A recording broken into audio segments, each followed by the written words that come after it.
Ok, muy bien. Pues buenos días o buenas tardes a nuestros participantes. Es un placer y un honor para mí presentar el día de hoy a el profesor Javier García, quien es profesor en la Universidad de Alicante, en España, haciendo sobre todo nanotecnología y catálisis en química sustentable. O sea, su CV es muy amplio que, digo, cuesta resumirlo. O sea, si puedo resumirlo, es que, bueno, tiene una copiosa producción en cuanto a química verde, a química sustentable y a catálisis, teniendo también su propia empresa llamada Rife Technology, que se dedica a producir catalizadores para reducir emisiones de CO2. También es expresidente de la Unión Internacional de Química Pura y Aplicada en el bienio 2022-2023. Además, ha tenido mm, un gran trabajo dentro de la divulgación científica, sobre todo en el área de la química, y quien también ha hecho esfuerzos de tener una difusión de la química en nuestro idioma. Y bueno, actualmente se desenvuelve también en este campo, también en la parte de difusión y de divulgación. Y ha también escrito muchos artículos de opinión en revistas como Science, como Nature, y en periódicos como el Washington Post, o el Scientific American, sí, revistas más de divulgación. Y bueno, no sé si gustaras agregar algo más, Javier, y No, si al no, por contrario, ahí. Gustavo, muchísimas gracias por la presentación, te la agradezco mucho. Y sin más que agregar, entonces, el piso es tuyo. Pues muchas gracias, la verdad que me hace muchísima ilusión compartir con todos ustedes, con todos vosotros, si me lo permitís, algunas reflexiones que van más allá de la capa de Valencia. Uy, esto ya se me fue mucho. Eh, quiero empezar realmente agradeciendo a los organizadores de Latinx Chem por el extraordinario trabajo que estáis llevando a cabo en la difusión de la química. Simplemente siguiéndoos en redes sociales, uno se da cuenta del enorme éxito que estáis teniendo en cuanto a los pósters que están llenando las redes sociales. Me acaban de decir que casi 900 pósters están compartiendo en Twitter, y que, bueno, pues es una oportunidad extraordinaria para aprender más de la ciencia que se está haciendo en los países latinoamericanos. Cuando estudiamos o cuando enseñamos química, normalmente nos quedamos con la descripción de lo que pasa en la capa de valencia, en la capa más externa del átomo. La química podría describirse como la ciencia y la tecnología del movimiento de electrones, bien sea compartiendo electrones, bien sea intercambiando electrones, pero hoy os voy a hablar de algo que va más allá de la capa de valencia, de una química que no se queda en los electrones, sino que tiene un impacto importante sobre el medio ambiente, sobre la vida de las personas y sobre la economía. No podría empezar de otra manera que haciendo una referencia al cambio climático y a una realidad que experimentamos todos los veranos, como verano tras verano batimos récords de temperatura. Pero quería hacer aquí una llamada de atención, quizá una crítica a los medios de comunicación, que se quedan con una descripción, digamos, superficial del cambio climático, casi como si la única consecuencia del cambio climático es pues lo caluroso que es el verano, así como si fuera algo poco cómodo. una incomodidad que tenemos que sufrir por seguir contaminando.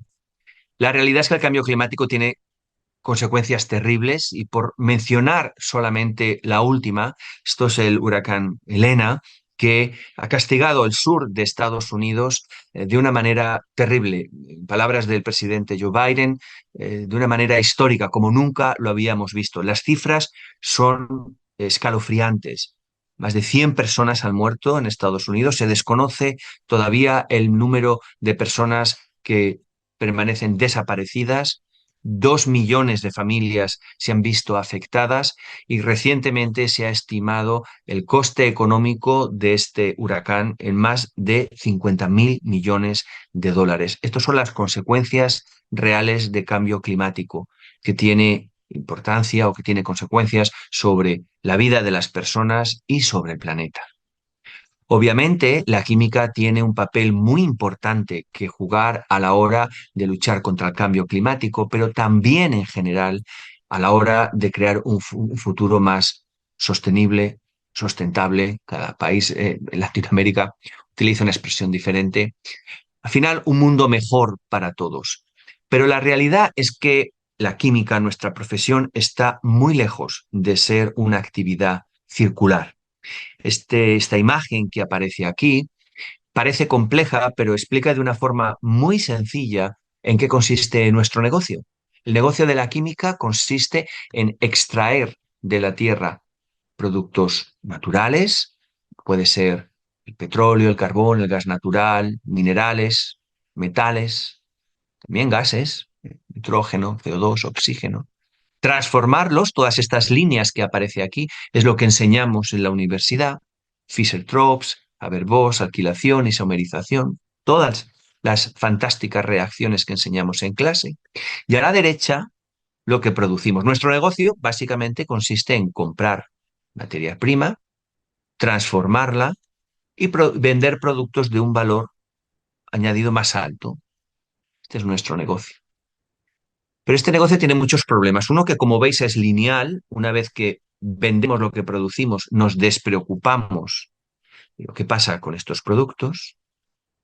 Otra llamada de atención es que solamente el 30% de lo que extraemos del planeta somos capaces de convertirlo en productos útiles.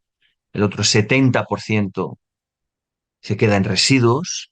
Y de este 30% útil, solo un poquito más del 8% se recupera y se reutiliza. Por lo tanto, es urgente repensar, reimaginar la química para pasar de una ciencia, de una industria lineal que extrae, transforma y vende, a una industria, a una ciencia circular. Ese fue el tema de este artículo invitado que escribí para Angevante que mí cuando asumí la presidencia de la UPAC. Y les pedí que me dejaran compartir la visión hasta el año 2030 para tener los objetivos de desarrollo sostenible en mente. Pues les invito a que lean el artículo, obviamente, pero de forma resumida, lo que me gustaría decirles es que el- mi visión para esta nueva década es una nueva forma de enseñar, de pensar, de practicar la química, de forma que nuestro objetivo no sea producir cuanto más productos mejor. Cuando uno lee los artículos científicos, en general, de lo que van nuestros trabajos es de asegurarnos que esta flecha está tan desplazada a la derecha como es posible, es decir, de producir cuanto más C mejor. Bueno, en algunos casos es muy bueno, porque eso C pueden ser medicamentos, pueden ser fertilizantes, pero en otros casos C es un problema. Puede ser CO2, puede ser contaminantes, pueden ser plásticos, disolventes. Por eso es urgente que repensemos la química para que todo lo que produzcamos, aquí lo he llamado C, pueda fácilmente recuperarse y reutilizarse. Esto es lo que he compartido recientemente en un artículo invitado para Nature Chemistry, en el cual cuento algunas tecnologías, describo en detalle algunos avances que nos permiten imaginar una nueva química construida desde la sostenibilidad. Quiero citar algunos ejemplos de forma muy resumida, pero no puedo evitar comenzar con la inteligencia artificial. Creo que nunca en la historia había ocurrido que el premio Nobel de Física y de Química se dé a lo mismo, al final, al uso de la inteligencia artificial para hacer descubrimientos científicos. Quizá ligeramente diferente, pero por primera vez en la historia, los dos premios Nobel de Ciencias Puras, de Física y de Química, están relacionadas con una nueva disciplina, con una única disciplina, y eso es la inteligencia artificial. Muchos lo veíamos, de hecho, pocos meses antes de anunciarse el Premio Nobel de Física y de Química, desde el Comité de Tecnologías Emergentes del Foro Económico Mundial, en el que pertenezco desde el año 2010, destacamos como primera tecnología de este año precisamente el uso de la inteligencia artificial para el descubrimiento científico. Les invito a que lean este artículo, este capítulo del informe que puede descargarse gratuitamente, porque en él ya adelantamos algunos de los aspectos que el Comité Nobel ha mencionado, como el análisis de grandes datos nos está permitiendo por primera vez encontrar patrones que de otras formas nos pasan desapercibidos.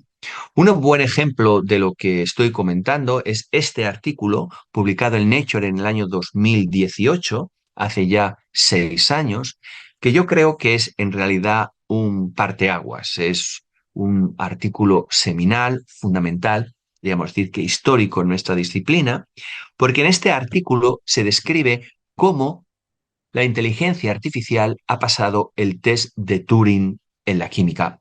¿Qué se refieren? ¿A qué se refieren los autores de este trabajo cuando dicen que la inteligencia artificial ha pasado el test de Turing para la química? Bien, pues en un test doble ciego, un grupo de científicos de datos les pidieron a las máquinas que sugirieran rutas sintéticas para sintetizar pues, una variedad de moléculas. Y de una forma independiente, también le pidió a un grupo de expertos en síntesis química que sugirieran rutas sintéticas para sintetizar las mismas moléculas. Como digo, en un test doble ciego se le pidió a otro grupo independiente de expertos en síntesis química que identificaran cuáles de las rutas sintéticas habían sido propuestas por máquinas y cuáles por humanos. Los químicos fueron incapaces de distinguir el trabajo que habían hecho las máquinas del que habían hecho los humanos. De hecho, cuando se puso en práctica la síntesis sugeridas por las máquinas, nos dimos cuenta, los autores se dieron cuenta de que eran síntesis más elegantes, que requerían menos pasos y que generaban menos residuos. Esto que nos puede hacer sentir un poco incómodos porque vemos que las máquinas son mejores que nosotros a la hora de sugerir cómo sintetizar moléculas, que está en el corazón de la actividad de la química, es en realidad algo que uno podría esperar, porque si lo pensamos bien, por muy inteligente que sea un químico, por mucha química que uno sepa, es imposible tener en mente los millones de artículos científicos que se han publicado y al final todos estamos sesgados. Si uno trabaja en química del boro o uno ha trabajado siempre en alquilaciones Fidelcrafts, todo lo ve con las gafas de su propia disciplina y las máquinas no tienen ese sesgo. De forma que era casi esperable que las máquinas sean mejores a la hora de sugerir rutas sintéticas para sintetizar moléculas. Los autores de este trabajo eran tan conscientes de lo que significaba el usar el test de Turing para las máquinas que escribieron el final del artículo con un lenguaje incluso poético, un lenguaje poco común en artículos científicos. Ellos lo que sugerían, lo que invitaban a la comunidad científica es a equipar a las máquinas con los medios para que sean capaces de aprender de forma automática de la rica historia de la química para que nos enseñen, para que nos digan, para que nos sugieran cómo resolver los grandes problemas que tenemos por delante. Esto es un paper con una gran visión, un paper que invita a toda la comunidad científica a enseñar a las máquinas química. Y eso es lo que muchos científicos, especialmente científicos de datos, ingenieros, no químicos en realidad, hicieron inmediatamente. Empezaron a entrenar a las computadoras con artículos científicos, con bases de datos, patentes, libros de texto, para enseñarles química. Y ahora les quiero plantear una pregunta. ¿Qué examen le haríamos a una máquina para averiguar si esa máquina sabe química o no sabe? Bueno, una buena forma, una buena pregunta que le podríamos hacer a las máquinas para comprobar si han aprendido química o no, es preguntarles que ordenen los elementos químicos en una tabla en función de sus propiedades. A los humanos nos ha costado siglos llegar a la tabla periódica. A las máquinas les llevó 2 horas. En este artículo que se publicó en Nature un año después del test de Turing que les mencionaba, solo un año después, las máquinas generaron esta tabla, yo llamaría gráfica, de los elementos que si bien no tiene la simplicidad, la belleza de nuestra tabla periódica, contiene información muy interesante. Fíjense, en solo 2 horas las máquinas fueron capaces, después de leer millones de artículos científicos, de agrupar los halógenos de la misma forma que nosotros esperaríamos. Flúor, cloro, bromo, yodo. También identificaron inmediatamente los alcalinos, que situaron muy lejos de los halógenos, y por cierto, al hidrógeno lo pusieron muy lejos de los metales del grupo, porque efectivamente las propiedades del hidrógeno y del litio, por ejemplo, son radicalmente distintas.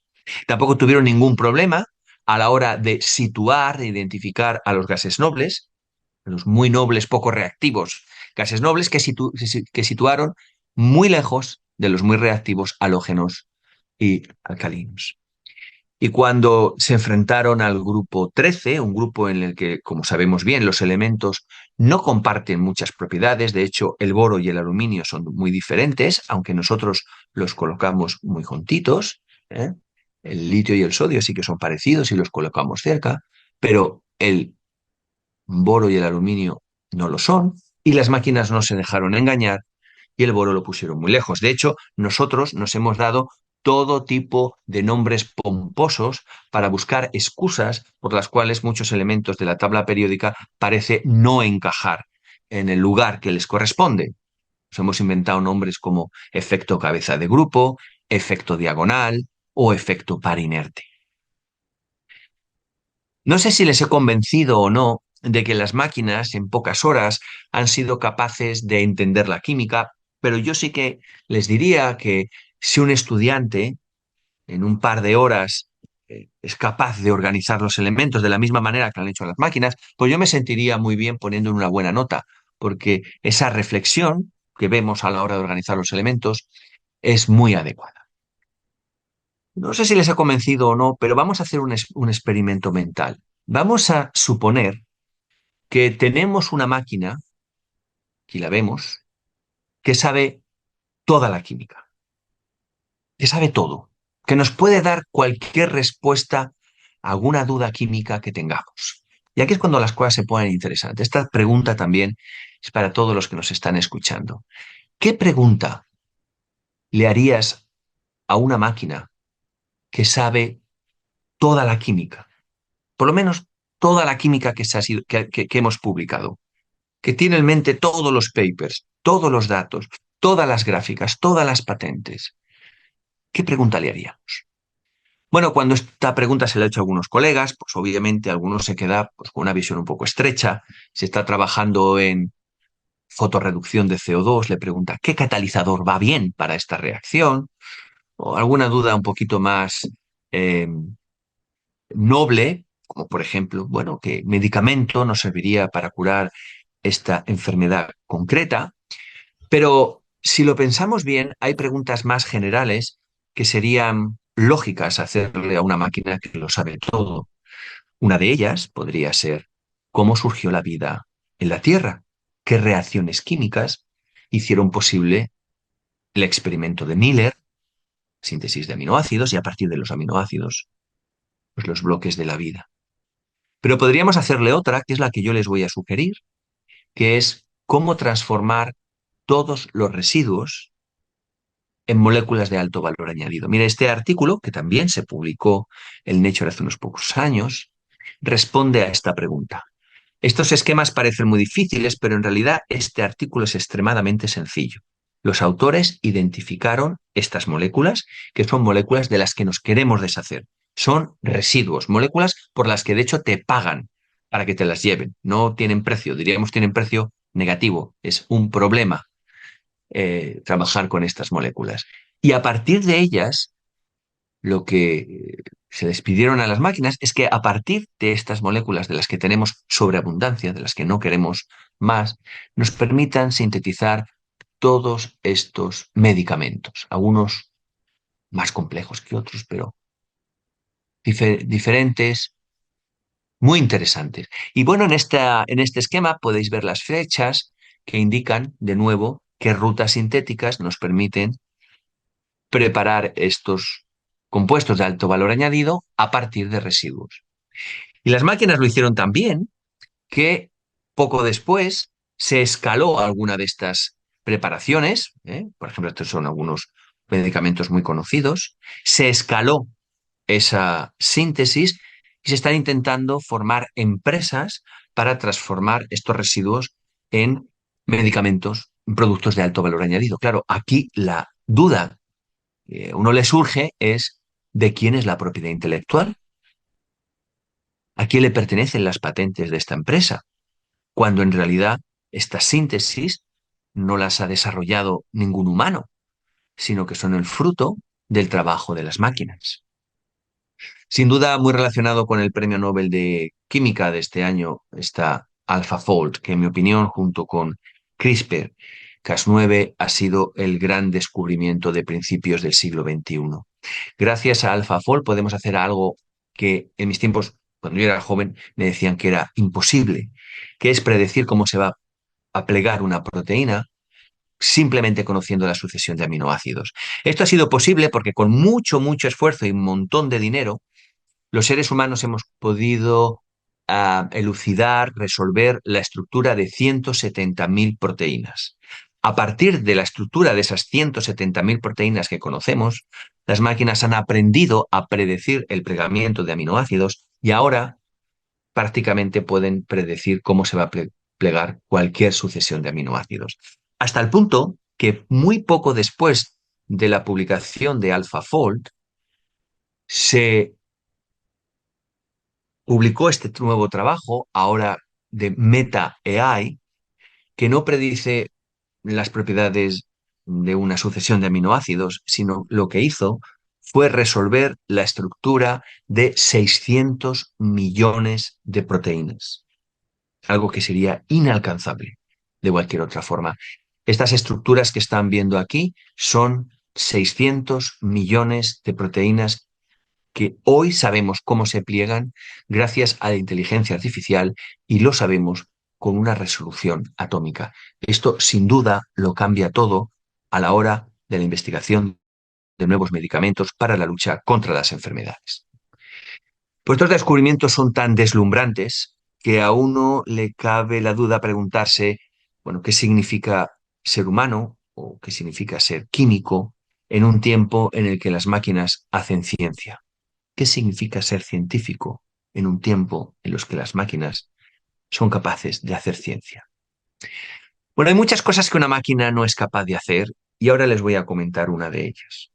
Una de ellas es no quedarse en el descubrimiento, sino llevar esos descubrimientos al mercado. Fíjense ustedes, en mi opinión, la brecha que existe entre la ciencia que es posible y la ciencia que necesitamos no deja de crecer.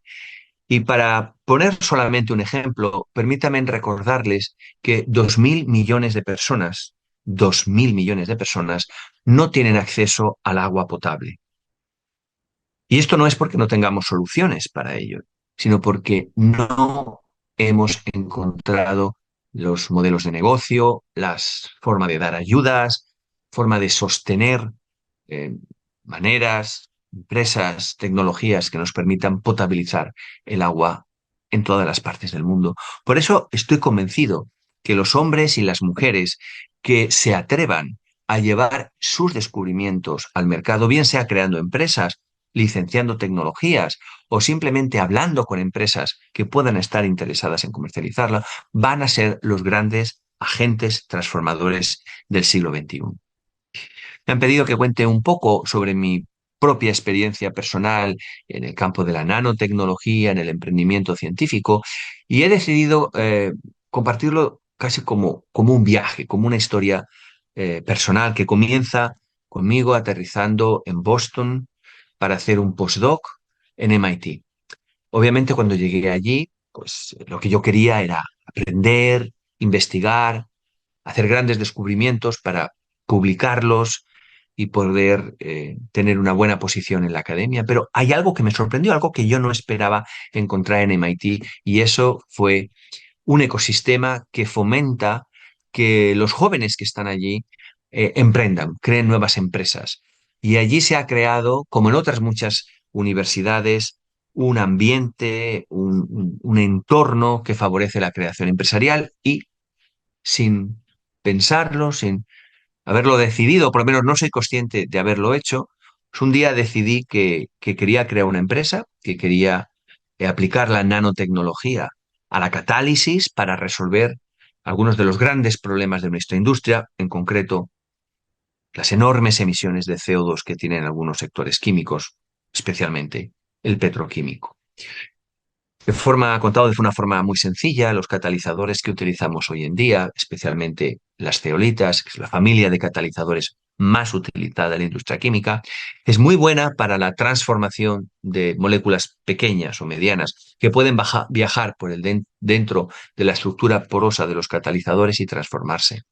Pero tenemos un problema muy conocido, que es que los poros de estos catalizadores son tan pequeños que las moléculas grandes no pueden entrar en la estructura del catalizador. Por eso nosotros hemos utilizado la nanotecnología para generar poros más grandes que actúan como autopistas moleculares, de manera que cualquier molécula, aunque sea muy grande, puede viajar por el interior de estos mesoporos, encontrar el sitio activo y allí, en un momento clave, en un sitio que era inaccesible, transformarse para producir todo tipo de productos. Después de haber hecho este descubrimiento, pues tuve que tomar una de las decisiones más difíciles de mi vida, pero como era joven e inconsciente, pues no lo pensé mucho y decidí abandonar la seguridad y el ambiente privilegiado de Boston para irme a Oklahoma. ¿Y por qué a Oklahoma? Pues como muchas veces en la vida, uno deja donde está bien y a gusto para irse a un lugar nuevo por una persona. En este caso, la persona por la que decidí dejarlo todo e irme a Oklahoma es este viejito que ven ustedes aquí, Marvin Johnson.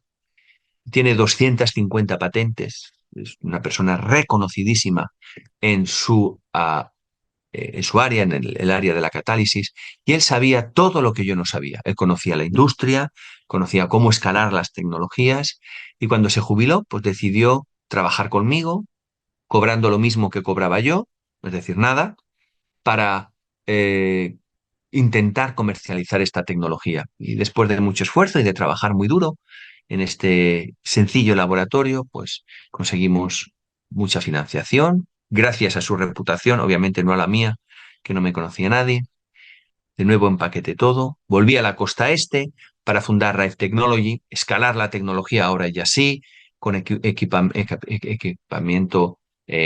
preindustrial, en un laboratorio que ahora nos permitía hacer controles de calidad precisos y finalmente, mediante un acuerdo con la multinacional Grace, producir los catalizadores que a día de hoy se utilizan en industrias químicas de todo el mundo para reducir las emisiones de CO2. Y esto lo hacen gracias a una mejor difusión dentro del catalizador, de forma que estas moléculas que tienen que convertirse no se desactivan para formar coque y finalmente no hay que quemar tanto coque que finalmente es el responsable del CO2. Esto es un buen ejemplo y para las personas jóvenes que nos están escuchando, quiero resaltar algo que muchas veces les comentamos en clase, que los cambios de propiedades en los materiales tienen impactos clarísimos luego a la hora de aplicarlos y que podemos resolver problemas fundamentales, grandes problemas, controlando mejor las propiedades y la estructura de los materiales. En 2019, la multinacional Grace compró mi empresa, Rife Technology, y hoy lo está comercializando por todo el mundo. Como esta es una conferencia pues para la audiencia en general y quería compartir con ustedes algunos recursos, les voy a poner solamente tres. El primero es un libro que edité hace 2 o 3 años, Chemistry Entrepreneurship, porque el emprendimiento en el sector químico es muy diferente a la creación de empresas en el sector de las páginas web o de las aplicaciones para teléfonos móviles. Requiere tiempos distintos, requiere regulación, requiere inversión, requiere tiempos largos y por eso decidí editar un libro que explica bien cómo transferir los descubrimientos científicos que se desarrollan en los laboratorios químicos de todo el mundo al mercado. Y luego dos recursos gratuitos de Nature. Nature entrevistó a un grupo de científicos que fundamos nuestras propias empresas para generar una serie de podcasts, como os digo, completamente gratuitos, que pueden escuchar para conocer aspectos concretos relacionados con la transferencia de tecnología, con la creación de empresas. Y la charla de hoy no va sobre esto, pero sí que les invito a todos a que se informen sobre el emprendimiento, que consideren en algún momento que lo que están haciendo pues puede cambiar la vida de las personas o mejorar la calidad del aire que respiramos, luchar contra el cambio climático, que una buena forma de asegurarse de que esos descubrimientos no se quedan en el cajón es creando una empresa. También en la IUPAC estamos muy comprometidos con el fomento del emprendimiento desde la escuela y por eso hemos creado un proyecto financiado por la IUPAC, en el que participan algunos de los mejores expertos del mundo en emprendimiento científico, que se llama Catalizando el Emprendimiento Químico y que empezó con una serie de seminarios, pero que también incluye material didáctico para que los profesores puedan introducir estos temas en las clases y que también los jóvenes, en general las personas que quieran, puedan aprender más sobre cómo transferir sus descubrimientos del laboratorio a la empresa. Y finalmente, pues quería compartir con todos ustedes algunos de los trabajos que estamos llevando a cabo en la UPAC. Yo sé que es una gran desconocida, que en muchos casos cuando, sobre todo los jóvenes, escuchan hablar de la UPAC, lo que piensan es en la nomenclatura química, la tabla periódica, las valencias, los atómicos, bueno, ese tipo de cosas que efectivamente hacemos en la UPAC, que es muy importante, pero en la UPAC hacemos muchísimas más cosas. Y me gustaría eh,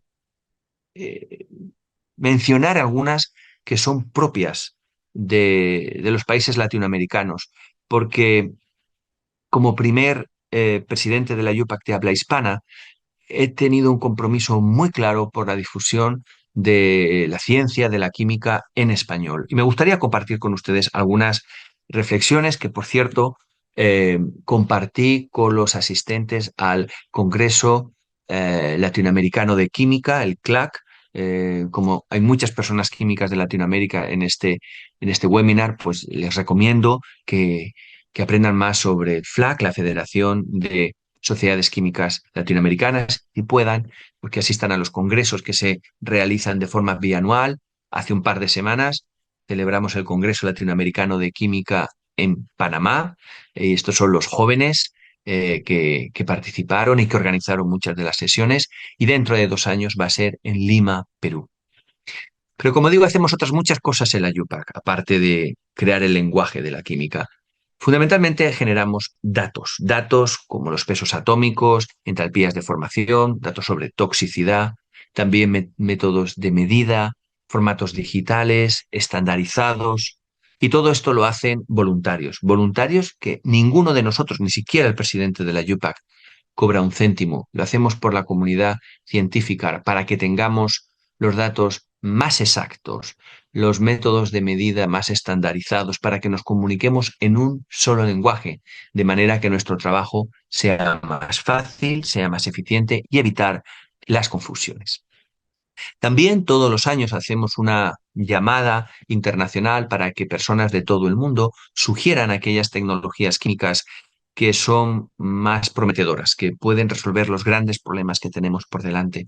Y todos los años los expertos de la UPAC eligen 10 tecnologías con enorme potencial para resolver los grandes problemas que tenemos por delante, bien sea relacionados con cambio climático, contaminación, también en la salud, lucha contra incendios, mejores textiles, mejores pantallas, baterías, recuperación de plásticos. Y también les invito a todos que por favor pues nos sigan a la Yupac en las redes sociales y aprendan más sobre estas nuevas tecnologías químicas que lo van a cambiar todo. La Yupac estamos muy comprometidos con la diversidad, lo mencionaré también más tarde, y desde el año 2019, el año en el que fui elegido para presidir la Yupac, hemos lanzado el Global Women Breakfast. Es una actividad preciosa que coincide con el Día Internacional de la Mujer y de la Niña en la Ciencia y que nace de una idea muy sencilla, de juntarnos para desayunar y durante estos desayunos hablar sobre temas de igualdad. En algunos casos, igualdad de género, pero algunos más valientes hablan de diversidad mucho más en general. El apoyo a las minorías, a personas que piensan diferente que nosotros, a personas que aman de forma diferente que nosotros, a personas que piensan igual, nociones políticas muy diferentes a las nuestras, para que todo el mundo se sienta bienvenido en la química, para que los lugares de trabajo de los químicos, bien sea un laboratorio, una clase, un departamento de química, sean espacios en los que todos nos sentimos a gusto. Y eso es parte del compromiso de la UPAC con crear un mundo mejor, una química con propósito. Quiero empezar con esta imagen porque una de las cosas que he vivido como presidente de la UPAC es un aprendizaje enorme. Ha sido una lección de humildad. Uno piensa que conoce la química y cuando uno preside la UPAC y va a algunos países del mundo, se da cuenta que la química es muy diferente en un país que otro. Mire, esta imagen que ven aquí es cómo se hace química en algunos países de África, en los que enviamos los residuos electrónicos que no somos capaces de reciclar en nuestros países y la química de ciudades como Laos, ciudades que están sobre todo en el oeste de África, bueno, pues consiste básicamente en quemar los componentes, los residuos electrónicos, y en esa mezcla de plásticos y metales, producirlas en ácidos minerales para recuperar de alguna forma los metales. Y esto no se hace a pequeña escala, esto se hace a una escala enorme y hay zonas enteras a las afueras de las grandes ciudades de África en las que la química tiene esta pinta. Y por eso organizamos con la Sociedad Nigeriana de, de Química un gran congreso sobre residuos electrónicos y waste para encontrar formas de diseñar equipos electrónicos más fáciles de reciclar y también de diseñar procesos que nos permitan un reciclaje químico y no esta barbaridad que está ocurriendo en partes de África. También todos los años, el 25 de septiembre, coincidiendo con el Día Internacional de la Sostenibilidad, pues lanzamos esta conversación global por la sostenibilidad que ha sido todo un éxito. Imagino que hay gente joven en la audiencia, por eso a todos los que estén a punto de depositar su tesis, les anuncio que ya desde hace muchos años la UPAC entrega un premio muy prestigioso, el premio UPAC Solvay a químicos jóvenes, que está basado en un ensayo eh, escrito por personas que acaban de defender su tesis y que la UPAC, bueno, los expertos de la UPAC valoran y todos los años pues entregamos 5 premios a las mejores tesis doctorales, un premio que además de una aportación económica importante, conlleva que les pagamos todos los gastos para que vengan al Congreso Mundial de Química y nos presenten el resultado de sus estudios de doctorado. También en la UPAC estamos reimaginando, repensando la educación química, que en general sigue haciéndose en compartimentos estanco. Yo siempre les digo a mis compañeros profesores de química que el mejor experimento que pueden hacer para mejorar la forma en la que enseñan química es quedarse toda una mañana con los estudiantes en la clase y ver qué diferente se explica la química orgánica, inorgánica, analítica, de ingeniería química, y utilizamos un vocabulario distinto, pensamos de forma distinta sobre el enlace, sobre la reactividad, sobre la termodinámica, y eso confunde a los alumnos, porque cada disciplina de la química entiende nuestra profesión de una forma distinta, y al final el alumno queda confundido porque no es capaz de conectar los puntos. Y eso es lo que estamos haciendo con la introducción del pensamiento sistémico en la educación de la química. Conectar la descripción molecular de los compuestos con su impacto sobre la salud, sobre el medio ambiente, sobre el empleo, sobre la economía, para que el alumno sea capaz de conectar el mundo molecular con el mundo mesoscópico, de los enlaces, de la química supramolecular, finalmente con el mundo macroscópico, donde estamos las personas y el planeta. Les he hablado antes de inteligencia artificial y este es probablemente el mayor proyecto que tiene la UPAC por delante. Yo creo que va a ser un proyecto para todo lo que nos queda de siglo. De la misma manera que en el siglo XX la UPAC fue protagonista en la creación del lenguaje de la química, fue en la UPAC donde los químicos nos dimos un lenguaje común. Creo que en el siglo XXI necesitamos que la UPAC nos dé también un lenguaje común para la química que puedan entender las máquinas. Y no se me ocurre mejor forma de describirlo que el título de este artículo que se publicó recientemente en Nature Review Chemistry. El futuro de la química es el lenguaje. Hace unos años pensábamos que debíamos enseñar a nuestros alumnos a escribir código, pero hoy nos damos cuenta que podemos interactuar con las máquinas en nuestro propio idioma. Por eso, modelos de lenguaje natural como ChatGPT, ahora ya cuatro, pero también otro, Gemini y muchos otros, nos van a permitir hacer química simplemente hablando con las máquinas. Pero para que esto ocurra, para que las máquinas puedan aprender de la rica historia de la química, los artículos científicos en nombre de las moléculas debe parecerse mucho más a esto, una forma que las máquinas puedan entender fácilmente, la idea de aldehídos, cetonas, carboxílico, bueno, todo el lenguaje que nos hemos dado los humanos es fácil para ser hablado, más o menos, depende de lo compleja que sea la molécula, pero no es fácilmente entendible por las máquinas. Y bueno, en la IUPAC hemos introducido INCHI, que es International Chemical Identifier, el indicador químico internacional, que es una forma de nombrar cualquier molécula que las máquinas pueden entender bien. Pero no es suficiente con crear un nuevo lenguaje químico que puedan entender las máquinas. El reto es mucho mayor. El reto es generar formatos digitales estandarizados. Les pongo un ejemplo muy sencillo.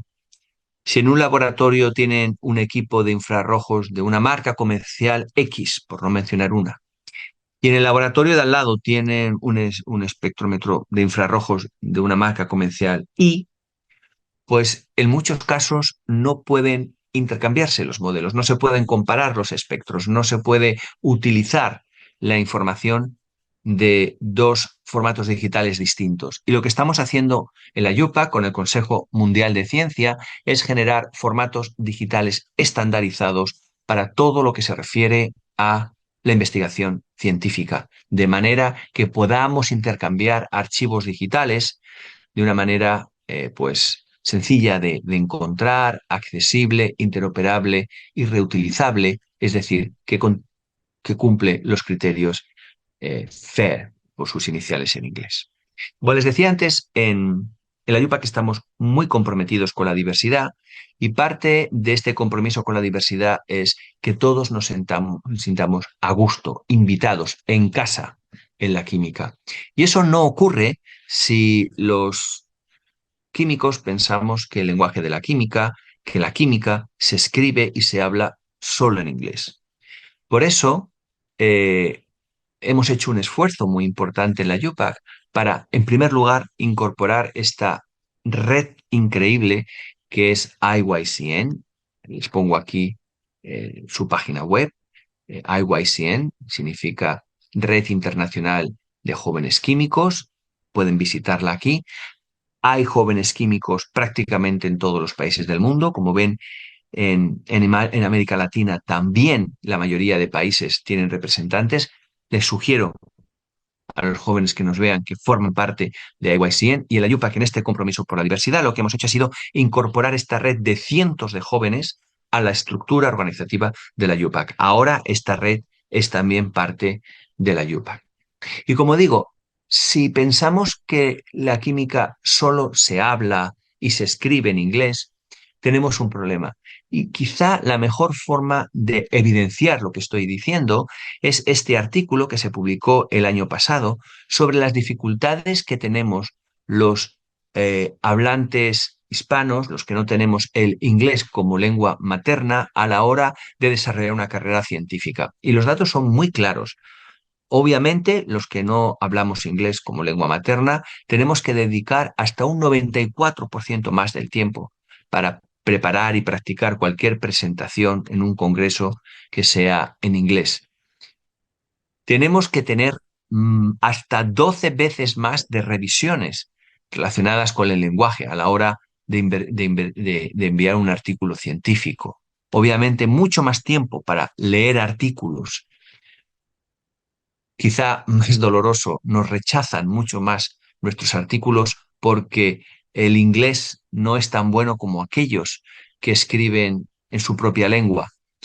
Y por eso, como digo, para intentar solucionar estos problemas, lo que hemos hecho en la UPAC es empezar a hablar también en español. Obviamente, teniendo un presidente de habla hispana, podemos hacer cosas como la que estamos haciendo ahora, que es hablar directamente en español, pero lo que hemos empezado a hacer es que también las actividades formales de la UPAC sean en español. Y un buen ejemplo es este programa de entrenamiento en seguridad química específico para América Latina que da la UPAC y que consiste en una formación presencial, pero también recursos online sobre cómo desarrollar el trabajo químico de una forma segura. Además, la UPAC, pues, da un certificado a aquellas personas que han completado esta formación y, como digo, se hace todo en español. También desde que asumí la presidencia de la UPAC hemos hecho un esfuerzo para traducir todos los textos de la UPAC. Los más importantes, sin duda, son las guías de nomenclatura química orgánica, inorgánica, polímeros, magnitudes, unidades, tabla periódica. Y como pueden ver, nuestros voluntarios han traducido muchos de estos textos a diferentes idiomas. Todos estos que ven aquí, tabla periódica de los isótopos, magnitudes, unidades y diferentes nomenclaturas orgánica, inorgánica, polímeros, han sido traducidos al español y han sido recogidos en un solo libro, Nomenclatura Química y Normas de la UPAC en español, que ha editado la Universidad de La Rioja en España, pero además en un ejercicio de total generosidad, lo ha puesto también gratuito en Internet. Este libro se puede descargar completamente gratuito y de forma legal en este enlace que aparece aquí, en el portal de Dialnet, que muchos de ustedes conocerán, que depende de la Universidad de La Rioja, de manera que este libro, perfectamente maquetado, con su portada, con su introducción, pues puede descargarse y pueden tener todos los principales textos de la UPAC en un español normativo y aprobado por la UPAC. Precisamente para resumir, para destacar estos esfuerzos en la generación de materiales claves para la docencia en química, como es la nomenclatura, la terminología, la tabla periódica, pues ACS nos invitó a escribir este artículo a algunos colegas, que es muy interesante a la hora de los retos que tuvimos que enfrentar a la hora de traducir algunos términos al español. Y bueno, si no les apetece leer el artículo o no lo quieren leer porque está en inglés, pues para resolverlo, pues también nos invitaron los amigos de la ACS a llevar a cabo un seminario online, que este sí fue en español, explicando un poco pues el reto que supuso traducir todos los textos de la UPAC al español, un esfuerzo monumental que, como digo, se desarrolló y se llevó a cabo de forma totalmente voluntaria por nuestros expertos. Y si esto era poco esfuerzo, ahora, como pueden ver, hace muy poquito, acaba de empezar en junio del 2024, un proyecto enorme para generar un diccionario, ahora ya estamos hablando de algo mucho mayor, de un diccionario de términos químicos, pero en 16 idiomas. De nuevo, aquí nos vamos a apoyar en el aprendizaje máquina, en los modelos de lenguaje natural, pero también en el trabajo de corrección de las personas para que este diccionario de términos químicos esté disponible en cuantas más lenguas mejor. Y ya para terminar, pues lo que quiero es enviarles un saludo muy cordial de parte de la Unión Internacional de Química Pura y Aplicada. Las personas que ven ahí son algunos de nuestros voluntarios, las personas que trabajan en nuestras divisiones y en nuestros comités, gente extraordinaria, voluntaria, que lo hace todo de forma desinteresada para que los científicos de todo el mundo tengamos datos, tengamos métodos de medida y un lenguaje común para comunicarnos. Nuestro siguiente Congreso Mundial de Química, nuestra siguiente Asamblea General, la tendremos en ya menos de un año, en julio del año 2025, y en este caso volvemos a Asia, en este caso a Kuala Lumpur, en Malasia, donde nos vamos a juntar científicos de todo el mundo para seguir avanzando en las ciencias moleculares para un futuro mejor para todos. Estas son imágenes de la reunión del año pasado que quiero compartirles para que perciban mejor en qué consiste la UPAC. La UPAC es una familia de personas generosas de todo el mundo que nos permiten extender las fronteras de lo que sabemos y resolver problemas muy, muy concretos. Les animo a que nos visiten, que nos sigan en redes sociales y sin nada más, quiero terminar con dos mensajes. Uno, que en el tiempo en el que las máquinas hacen ciencia, cada vez es más importante que seamos conscientes del futuro que queremos vivir, del tipo de investigación que queremos llevar a cabo, del tipo de educación que queremos darle a nuestros estudiantes y finalmente también agradecer de forma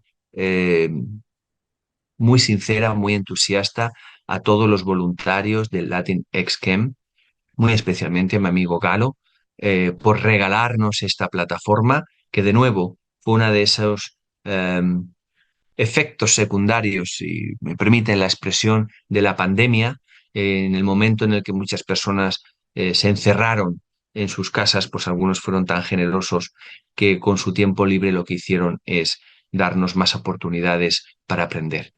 Y con eso, muchísimas gracias, Latinexchem. Gracias a todos los que han seguido esta presentación y ahora pues estaré más que encantado de responder las preguntas si es que sé cuál es la respuesta. Muchas gracias, Javier. Tenemos tiempo para algunas preguntas. Ya sé que gusten escribirlas en la caja de el chat o pueden activar su micrófono y hacerla personalmente. Buen día, ¿puedo hablar? Sí, claro. Mejor Bueno, si hablan, así podemos conversar. claro que sí. Bueno, más que nada, mi nombre es Laura Hinojosa, soy de la Universidad Autónoma de Nuevo León y en México.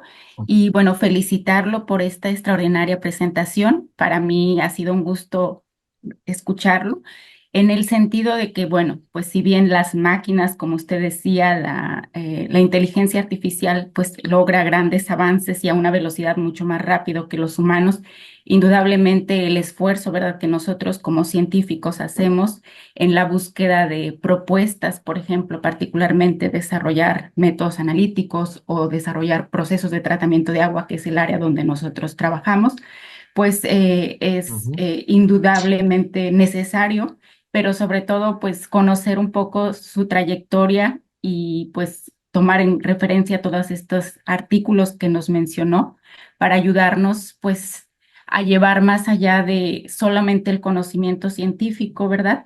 Poderlo eh, poner al alcance de las personas o de las empresas, como usted decía. Y muchas gracias por informarnos sobre la UPAC y sobre todas las posibilidades que tenemos para conocer. Esta era mi, pues no mi comentario. Gracias. Muchísimas gracias, no podía estar más de acuerdo. Y además veo que Edgar hace un comentario muy, muy oportuno, ¿eh? El idioma de la química o de la UPAC no debe ser, el inglés debe ser la química, eso es lo que nos tiene que unir a todos. Así también nos vamos a sentir todos más bienvenidos.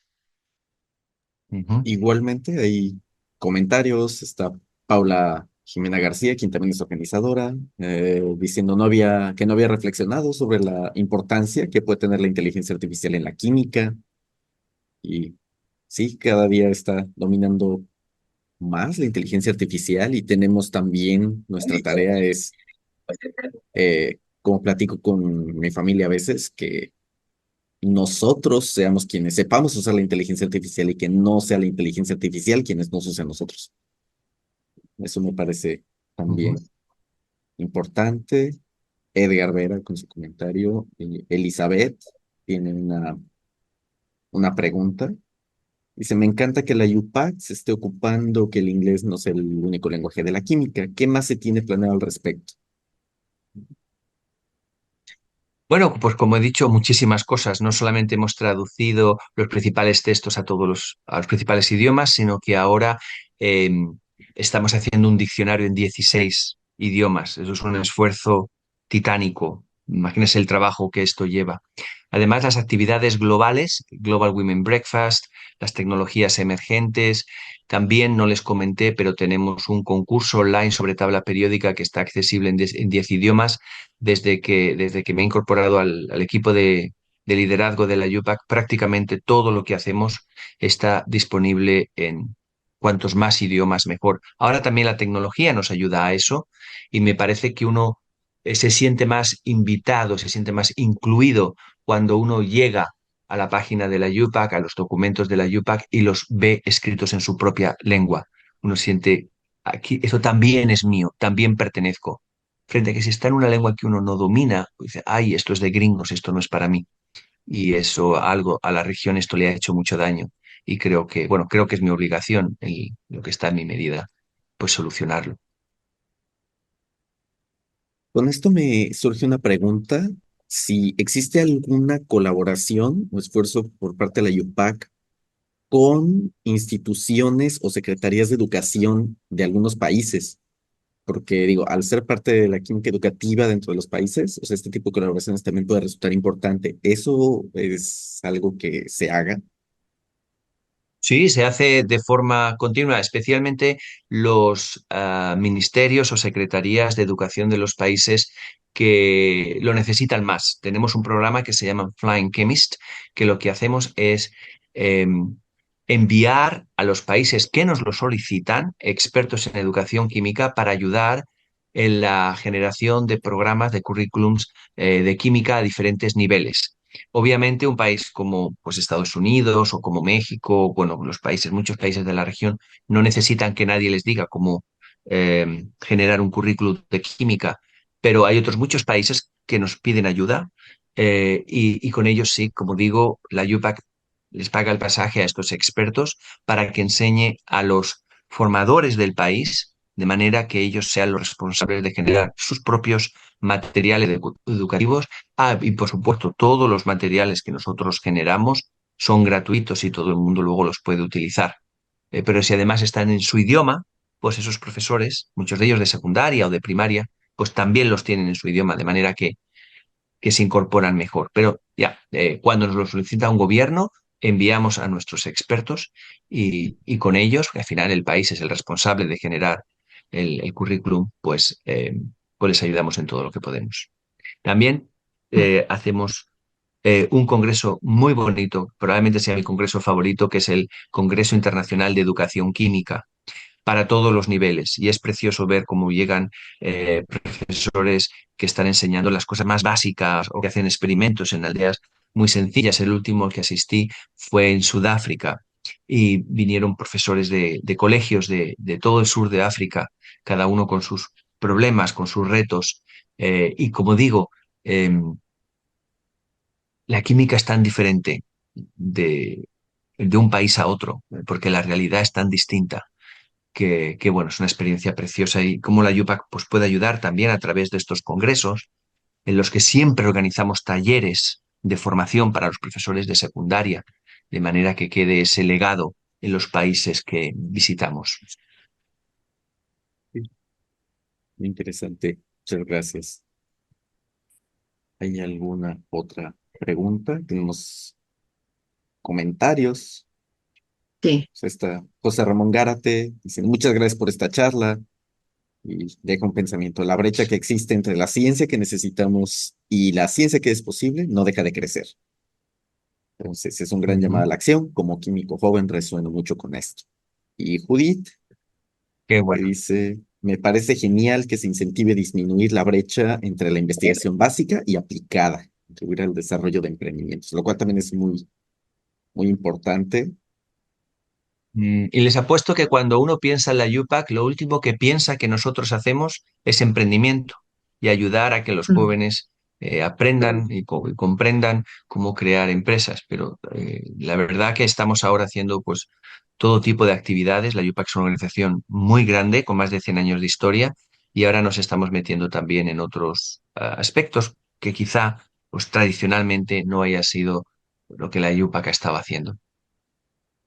Hay una pregunta y un comentario de Gabriela Sosa. Dice, excelente charla. Esta charla es una de las charlas que te abren la mente y te permiten ampliar el enfoque y la perspectiva de la química hoy en día. Muchas gracias por dar a conocer el trabajo que realiza la UPAC actualmente, ya que a veces hay poca difusión al respecto. Me gustaría hacerle dos Ujú. preguntas.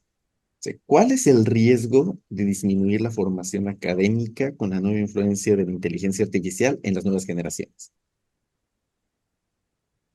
Bueno, yo creo que eso es más bien una pregunta de cada profesor. Yo no creo que haya una amenaza intrínseca por el hecho de que haya inteligencia artificial, igual que no hay una amenaza porque tengamos Wikipedia o porque tengamos calculadoras. Cada vez que hay un avance tecnológico, no implica directamente que los alumnos vayan a saber menos química. De hecho, cuantos más herramientas tecnológicas tengamos, más necesario es un conocimiento profundo y diverso de nuestra disciplina. Lo que sí que es importante, y siempre los expertos en educación química nos repiten el mismo mensaje, por eso creo que es mi obligación responder de esta manera, el- la medida más efectiva para mejorar la calidad de la educación es la inversión en la formación de los educadores. Esto lo repetimos muchas veces, yo sé que se sabe, pero no lo hacemos. Y por eso, si hay un reto, que es la introducción de la inteligencia artificial en la enseñanza de la química, nuestros formadores, nuestros profesores tienen que conocerlo, tienen que estar bien formados. Y eso es lo que intentamos hacer en la YUPA con estos congresos de educación química, con estos talleres en los que sin duda también estamos abordando ahora como la inteligencia artificial, ChatGPT, los grandes modelos de lenguaje, cambian la enseñanza de nuestra disciplina. Y su pregunta 2 dice, ¿en qué consiste el nuevo Systems Thinking y cómo hacerlo? ¿Cómo hacerlo es más difícil? Te voy a intentar explicar en qué consiste, pero hay materiales. Es la buena noticia que la UPAC está generando con colaboración con una universidad de Canadá un montón de recursos para utilizarlo. Pero te respondo a la primera parte de tu pregunta. ¿En qué consiste? Mira, el pensamiento sistémico, System Thinking, consiste en conectar los diferentes aprendizajes que se dan en la educación química a diferentes niveles. Uno de ellos, que me refería antes, es explicar las diferentes áreas de la química, la orgánica, la inorgánica, la analítica, de una forma integrada, de forma que expliquemos y hablemos de química de la misma manera, que esté coordinado en las diferentes áreas de aprendizaje. A veces los profesores de un mismo curso no coordinan entre ellos eh, las explicaciones a los alumnos. Eso es una forma de conectar los puntos, de que el alumno entienda que lo que aprenden sobre enlace en química inorgánica les sirve para la química. Les voy a poner un ejemplo porque creo que a veces queda un poco etéreo, pero lo van a entender enseguida. Cuando hablamos de enlace en química inorgánica, hablamos de enlace iónico, covalente, de coordinación, ¿verdad? Cuando van a química orgánica, hablan de ataque nucleofílico, S2N2. ¿Qué significa eso? No utilizamos, porque un alumno, cuando oye primera vez de un enlace, cuando le hablan de química, es electrofílico, neutrofílico, pero ¿y esto qué tiene que ver con lo que me contó el profesor anterior de iónico, de covalente, de metálico? ¿Verdad? No es lo mismo y el alumno no lo entiende bien porque utilizamos diferente vocabulario y una aproximación distinta. El pensamiento sistémico es que todo esto que explica una misma realidad de diferentes perspectivas esté bien coordinado. Luego, la otra parte del pensamiento sistémico es conectar los diferentes modos de entender la naturaleza, es decir, mundo molecular, la reactividad, el enlace, con las propiedades, digamos, macroscópicas. Y finalmente también con el empleo, con la industria. Por ejemplo, si hablamos de CO2, muchas veces que nos quedamos en que es una molécula ni lineal, con dos dobles enlaces, apolar.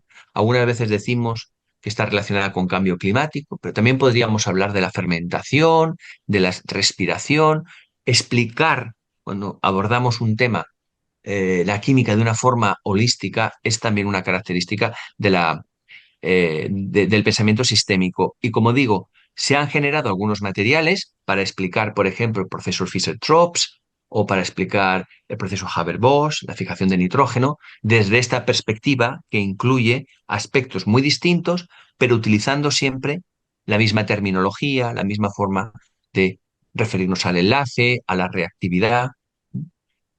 Es difícil explicarlo en 5 minutos, pero espero que a partir de aquí pues, se animen y aprendan más. El Journal of Chemical Education hace muy poco hizo un número especial dedicado exclusivamente a aprendizaje sistémico, la educación de la química, y es una gran... tal. Al final uno podría decir, bueno, pero si esto yo ya lo sabía, si es sentido común, explicar las cosas en contexto, conectar los puntos, que la enseñanza no esté en silos, no esté estanca. Pero bueno, ahora hay que hacerlo y nos hemos dado cuenta que no se estaba haciendo bien. Por eso hay que introducir herramientas para derribar las barreras. Muchas gracias. Tenemos tiempo para una última pregunta. Si alguien gusta hacer Perfecto. una última pregunta. Dice Gabriela Sosa Ujú. como respuesta, dice, es todo un reto, este tipo de enseñanza requiere una enseñanza más integral, experiencia y conocimiento actualizado por parte del docente, pero suena muy interesante. Como usted dice, ciencia en contexto, no estamos aislados del mundo. Sí, muchísimas gracias por sus respuestas, nuevamente muchísimas felicidades y saludos desde México. Y Paula, Paula.